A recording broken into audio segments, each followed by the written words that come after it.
Welcome. Thanks for tuning in to our young adult ministry, Sanctuary. Right now, we are continuing in a series called Quarantine Convos.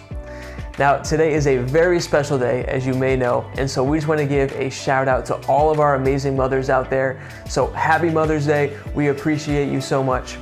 And if you haven't called your mom yet, what are you doing? Definitely call her after this is over and let her know how much you appreciate her. Now, I just got a few things for you quick. We're continuing on with our food drive, and so we're serving hot meals and we're giving away hand sanitizer several times a week from the church. Also, we have a team ready if you find yourself with a need. So if that's you, definitely let us know what's going on and we'll try to help any way that we can. If you'd like to give tonight financially, the steps on how you can do that is in the description below. And I just want to say thank you so much for giving. Thank you so much for your faithfulness. It's helping make this ministry happen. Lastly, every single week, we just want to shout out our frontline workers. We want to say thank you and we appreciate you. And this week, I specifically want to highlight my guy, Tony Roy. And I just want to say, you're the man. Thank you so much for everything that you're doing over at Yale. Let's pray. God, we're just so thankful that you are our protector, that you are our provider. And God, that you supply all of our needs according to the riches of Christ. And so God, we're just so thankful for you. We're so thankful for that promise and that truth. I pray tonight that we would just grow closer to you, that we would grow closer to each other. In Jesus' name, amen. All right, so let's enter into a time of worship together. Man, break out a dance move, jump around, whatever you got to do, man. Let's just worship together. Hey everyone, before we go into worship tonight, I just wanted to share something out of Psalm 81, verses 1 and 2. It says, "I will sing of the Lord's great love forever. With my mouth, I will make your faithfulness known. I will declare that your love stands firm forever, that you have established your faithfulness in heaven itself." And we're going to throw it back tonight with a song that we haven't done in many, many years. But let's sing it out and let's worship God tonight.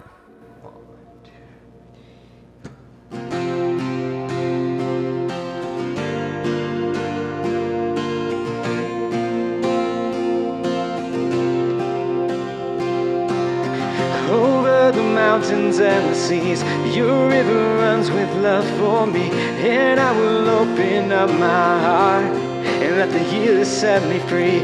I'm happy to be in the truth, and I will daily lift my hands, for I will always sing when your love came down.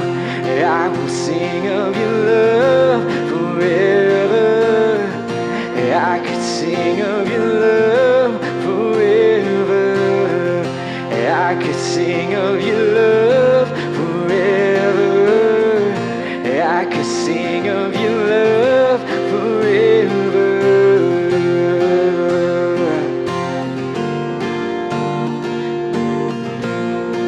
Well, I could sing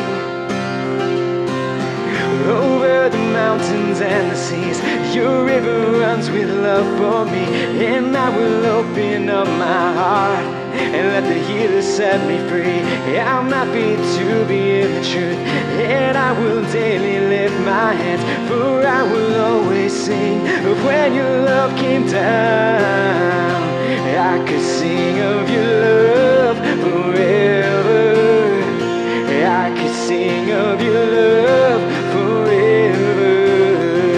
I could sing of your love forever. I could sing of your love forever.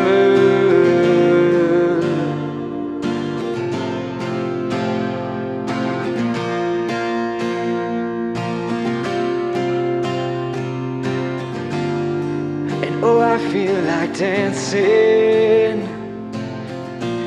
and it's foolishness, I know. But when the world has seen the light, they will dance with joy like we're dancing now. And oh, I feel like dancing, and it's foolishness, I know. But when the world has seen the light, they will dance with joy like we're dancing now. You know I feel like dancing, and it's foolishness, I know. When the world has seen the light, they will dance with joy like we're dancing now.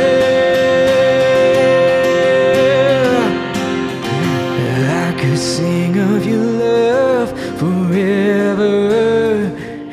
I could sing of your love forever. I could sing of your love forever.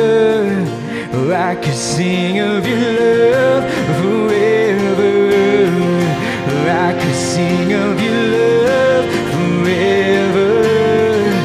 I could sing of your love forever. I could sing of your love forever. I could sing of your love forever.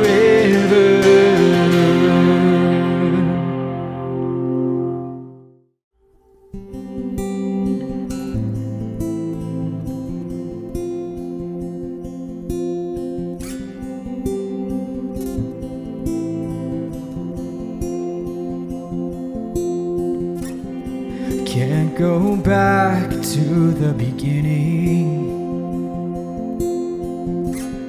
I can't control what tomorrow will bring, but I know here in the middle is the place where you promised to be.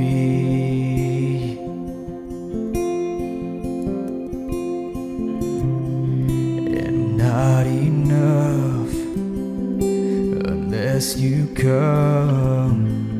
Will you meet me here again? 'Cause all I want is all you are. Will you meet me here again?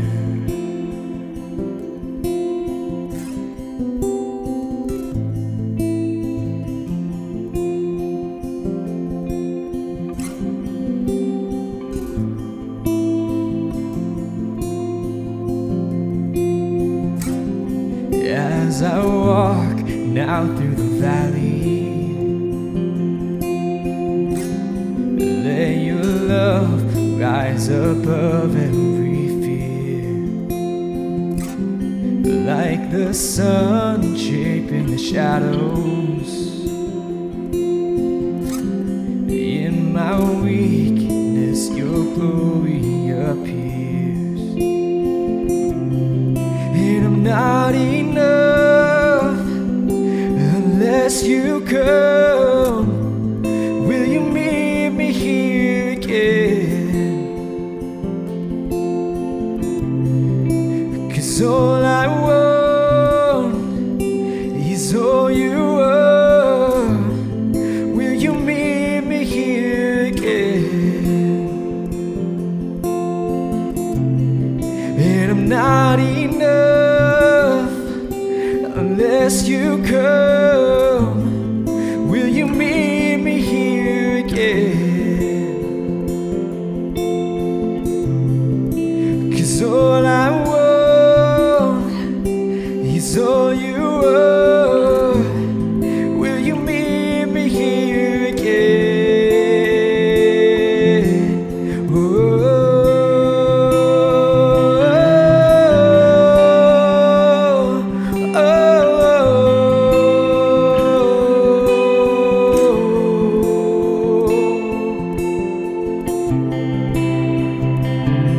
Oh.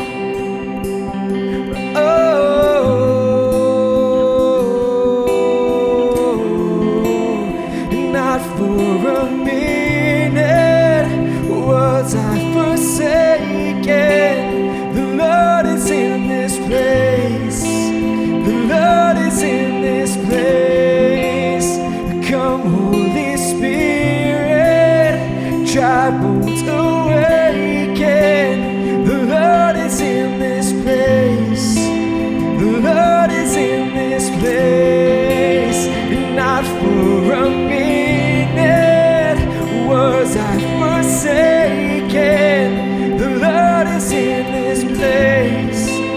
The Lord is in this place. Come, Holy Spirit, dry bones awaken. The Lord is in this place. The Lord is in this place.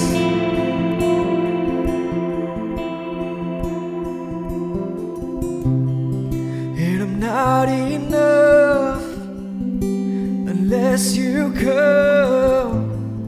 Will you meet me here again? 'Cause all I want is all you are. Will you meet me here again? And I'm not enough, oh I'm not enough unless you come. Will you meet me here again? 'Cause all I want, 'cause all I want is all you are. Will you meet me here again?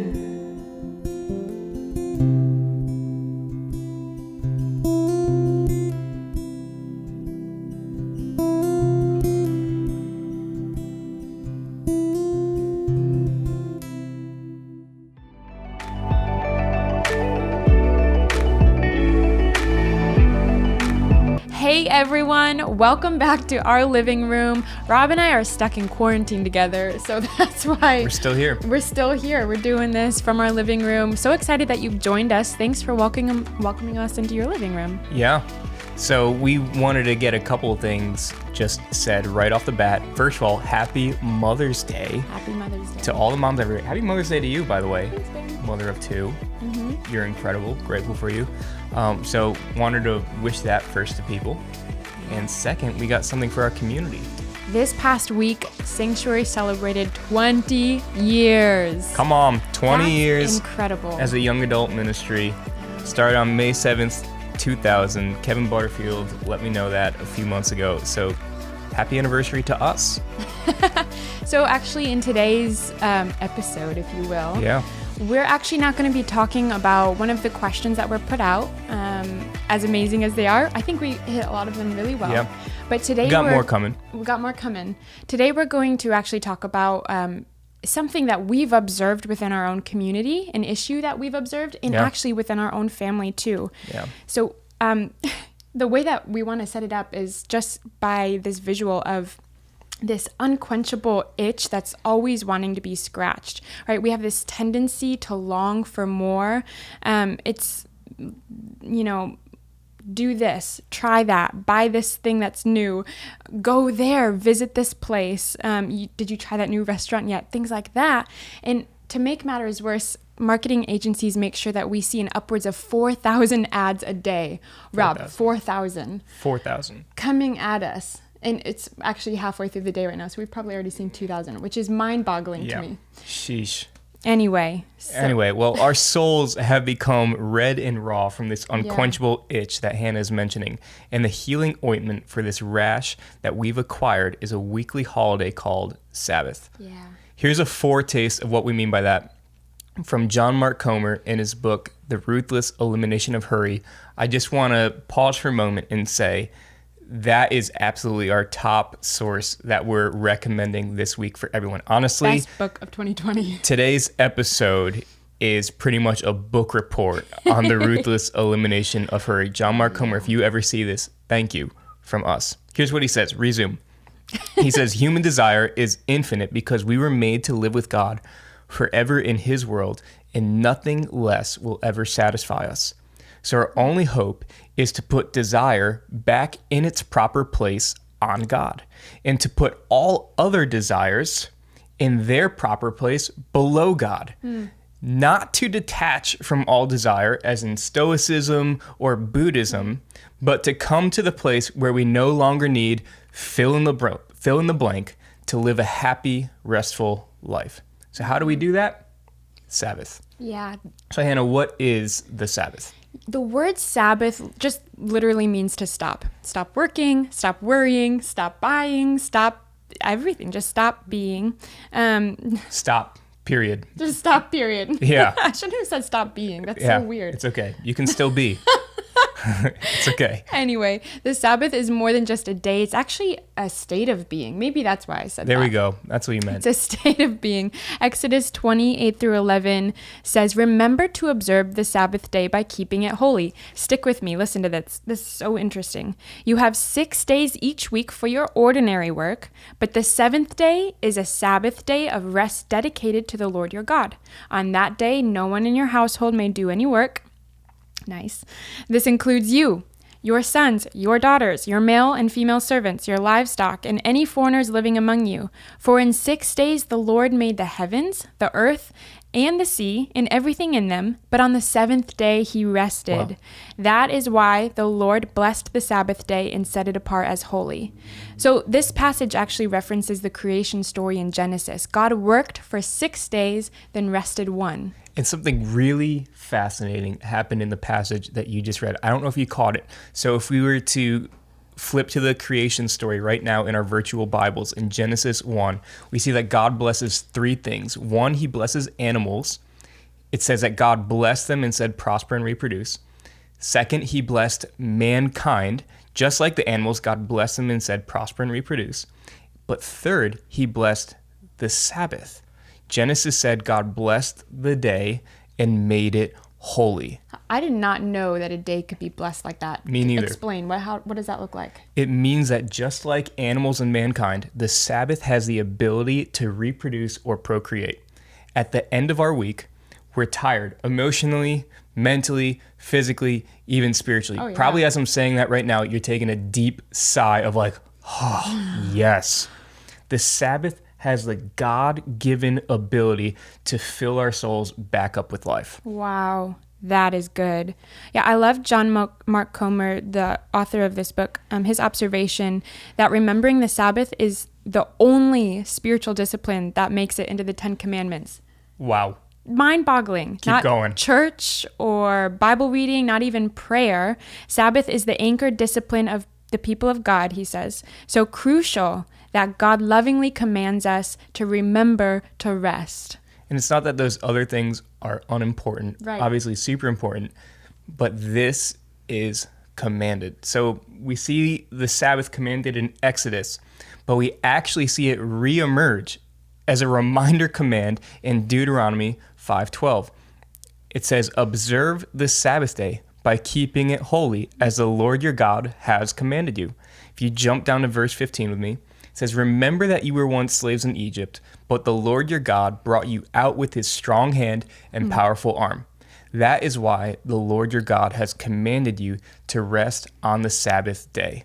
Moses has a completely different interpretation on the commandment in Deuteronomy than he did in Exodus. Yeah, in Exodus, he recalls God resting after he created for 6 days and he rested for 1 day. But in Deuteronomy, he recalls the Israelites' slavery under the hand of the Pharaoh as a reason to Sabbath. Let's talk about that. Why does he switch it up like that? Well, you see, this was the first generation to live and grow up in freedom. Their parents were slaves. Okay.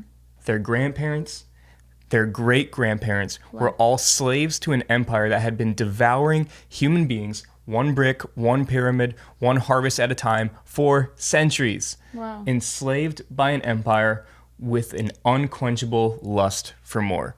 And Egypt was an economic system built on the backs of the oppressed. To get to this level of luxury, you need cheap labor. You need slaves grinding their bodies into the ground until there's nothing left. Yeah, slaves don't get a Sabbath. They don't even get a day off. Right. They work all day, every day, until they die. Slaves are subhuman, bought and sold like a commodity, a means to whatever end the powerful see fit. All that matters is the bottom line. Do you see where I'm going with this? Pharaoh loves the USA. Wow. We've become 24/7 workaholics or 24/7 consumers with a never-ending itch for more. So I get that, but what does this have to do about Sabbath? Well, so much. Sabbath, as the Old Testament scholar Walter Brueggemann so famously said, is an act of resistance. It's an act of rebellion against Pharaoh and his empire. Sabbath is a way to stay free and make sure you never get sucked back into slavery, or worse, Wow. become the slave driver yourself. Wow. Sabbath is a way of us saying enough. Buying things isn't always bad, For sure. but most of us have more than enough to enjoy a rich and satisfying life. Yeah. At some point, you got to tell me to stop buying things. Yep. I have to come to a point where I realize Even on Mother's Day, yep. I don't need another pair of jeans. That mug that I see at TJ Maxx that I didn't actually go there for, but I see it in the checkout line and it's cute, so I want it. Or that another ad on Instagram. Instagram knows me so well. They are listening to this conversation right now. Probably. Be ready for TJ Maxx mugs on your ads. All of that, it has to come to a point where I realize I have enough, and actually what I need is not more. What I need is to enjoy what I have with God. So, if you want to break free from the oppressive yoke of Egypt's taskmaster Pharaoh and its restless, relentless lust for more, just take a day each week and stick it to the man. Stick it to the man. Don't buy, don't sell, Yeah. don't shop. Yeah, and why should the person who's listening to this try Sabbath? Well, now that we've said all this, if you're still not convinced why you should Sabbath, here's another quote from the most famous man in the world, Mark 2:27. Jesus said, "The Sabbath was made to meet the needs of people, and not people to meet the requirements of the Sabbath." Yeah, for those people that Jesus was talking to, they lived in a very guilt-heavy, legalistic, religious structure. And so they needed to hear that last part, that the people were not meant to meet the requirements of the Sabbath. But us, however, in 2020, we don't even really know what the Sabbath is. Complete opposite culture. Opposite. So we need to hear the first part of that the Sabbath was made to meet the needs of people. What that means is that the Sabbath was made for you. It's God's gift for you. He designed it for you. So how can we rest when we've got so much going on, Rob? Well, Hebrews 4:11 says, "Let us therefore make every effort to enter that rest." How interesting and ironic it is that we have to work hard to rest well. Yeah. You see, Sabbath is both delight and discipline. It takes Wow. intentionality, planning, preparation, self-control, saying no to good things going on so you can enjoy the best thing possible. Just like anything, practicing the Sabbath will make a lifestyle of rest so much easier. Yeah, and maybe you're in the same life stage that we're in, where you've got little kiddos at home and you just know they're not going to let you have a day of rest. Or maybe you are a full-time student that's working overtime hours trying to pay your way through school. Or somebody who likes to be a busybody and keeps busy and likes to be entertained, or you have this demanding job. You could come up with a million excuses of why you can't practice Sabbath. Yeah. But I can put an end to all of those in 2 words. God rested. God rested. And if he rested, how much more do we need to? And actually, he built that into our DNA, that need for rest. He knows how we function best. So if he tells me that I need to spend 1 day a week resting and have that rhythm of 6-1, 6-1, I'm going to believe that. Yeah, and I mean, just being aware of our primary audience that's tuning into this. We are in the metropolitan area of New York City. Yep. We're in New England, and I don't need to prove to you guys what happens to us when we go without rest. We grow mentally lethargic, numb, uncreative, distracted, restless. Does this sound like you? Because it sounds like me when I don't Sabbath. Emotional unhealth, irritability, anger, cynicism, and sarcasm all effortlessly become our reflex. That sounds like the culture that we're in very much. But isn't it crazy? I was just thinking about this. Isn't it crazy that God has to command us to a day of luxury and fun and just letting loose? Like, shouldn't we want that on our own anyway? I think the problem is that we want it, but we don't prioritize it. If we slow down, especially as a guy that, you know, I love going for goals. I love achieving things. I talked about competition last week, but we're afraid that if we slow down, we're going to look lazy, or worse, that we won't achieve anything. Oh, yeah. But God knows that the Sabbath has the ability to renew and restore our life, as we were talking about earlier, the power of procreating and life-giving blessing from God. Right. So there's maybe one more question pertaining to the what of the Sabbath that I think we need to answer is, isn't the Sabbath Old Testament, Old Covenant? Like, do we still need to follow it now that we're in a time post-Jesus? Yeah, that's actually a big debate. Earlier we mentioned Hebrews 4, but we didn't mention how it starts off. It starts off saying, there remains then a Sabbath rest for the people of God.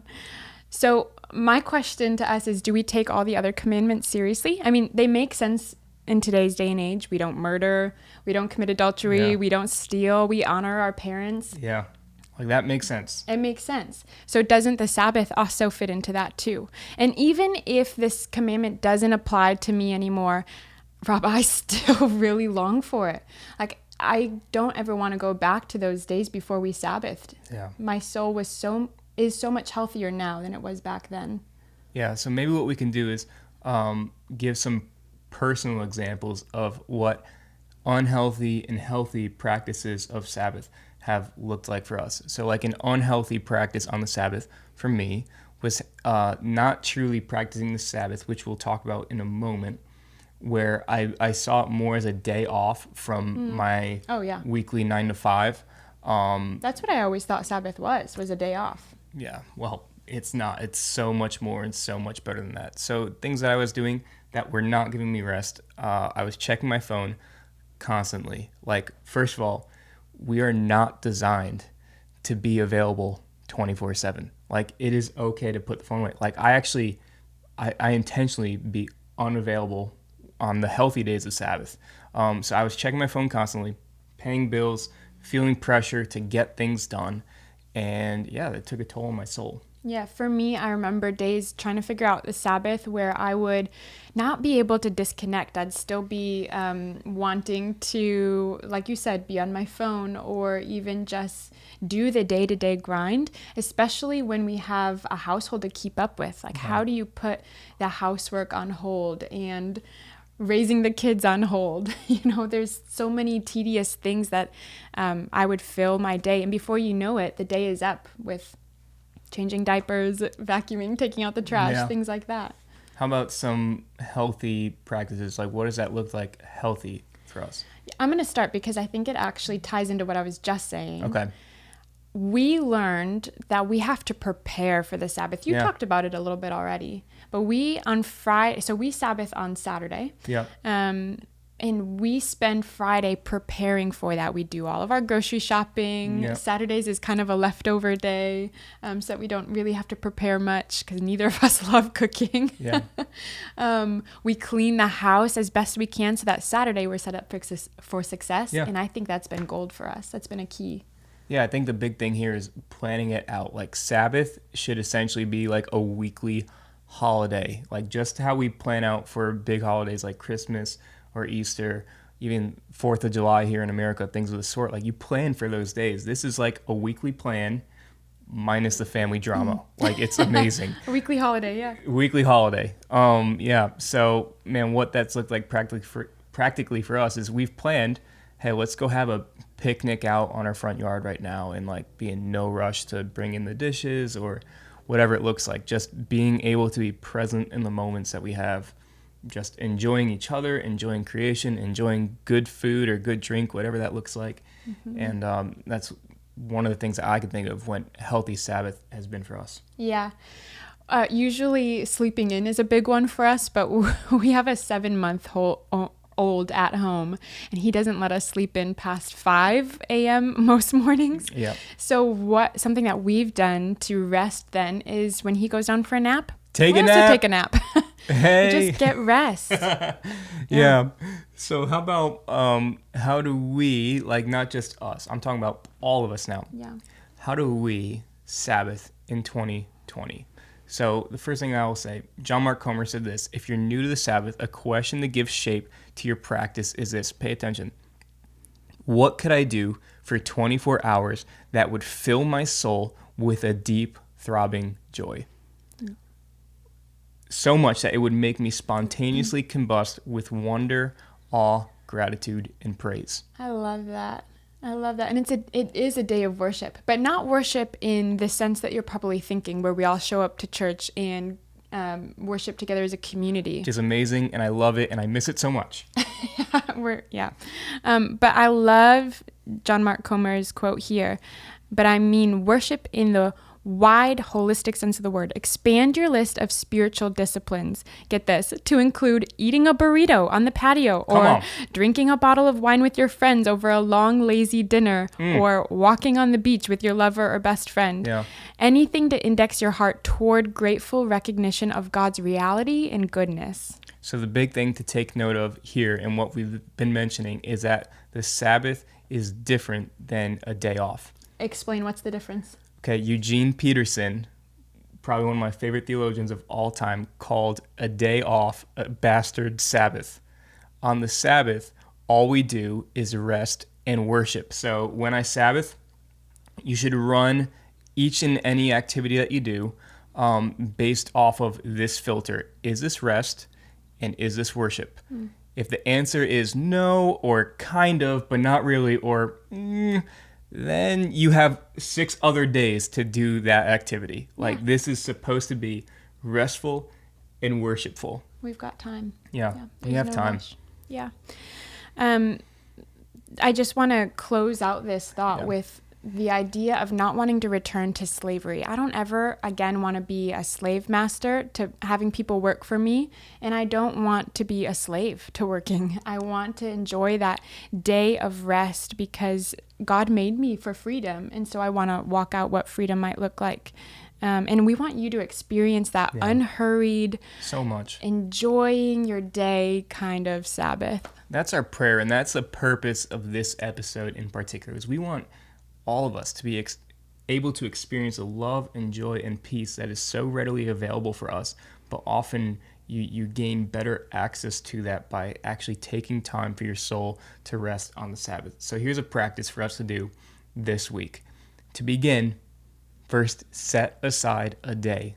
Guard it with everything you have. Clear your schedule, turn off your phone, say a prayer to invite the Holy Spirit to just guide you throughout the day, to give you rest and worship. And then that's exactly what you're going to do. You're going to do things that are going to give you rest and compel you into worship of who God is, whatever that looks like for you. That's what you're going to do this week. That's so great. And we, as always, have resources for you. If you can't tell, we highly recommend the book, The Ruthless Elimination of Hurry by John Mark Comer. JMC. Highly recommend. So highly recommend. Another thing, if you're not able to get into a book right now, however, again, I want to say that one you need to get. A podcast for this week is How to Sabbath Q&A from the Real Life Podcast. We have, again, the link available in the description here. And we have one more resource for you. One of our favorite video resources is actually the Bible Project, and they have a great video explaining the Sabbath, so we'll have a link for you with that as well. 5 minutes long, so you can check it out Easy whenever you want. Yeah. Anyway, we're going to turn it over right now to our Zoom groups if you're watching this live. Thanks again for joining us for Quarantine Convos. We look forward to joining you in our bonus weeks ahead with more questions that you've asked. Love you guys. Love you. Hey, online church fam, thank you so much for listening to this week's message. We hope that it encouraged you, inspired you, and was practical to where you are in your faith right now. If you're anything like me, you might be wondering, Rob, what is next? Well, good news for you. In our description, we have a whole What's Next section. So hey, if you were listening to today's message, and you're like, I want to place my faith in Jesus for the first time, rededicate my life, or I just have questions about it, we have a special link just for you to help guide you through some of those things. And we want to celebrate together with you what it looks like to have a life eternally with Jesus. Hey, if you were listening to today and you're like, I want to get better connected into this community, we have a link for you as well that can get you connected to groups and other opportunities here. Or if you just want to join in and you're like, hey, I want to support what's going on here and join in with the spirit of generosity that this community holds, man, we have a link for you as well. So check out the What's Next step. And if you can do me a favor, if this message helped you today, will you help me by sharing it with other people so we can continue to get the word out and the good news about Jesus all across our world? Thank you so much again. We love you, and we'll see you next week.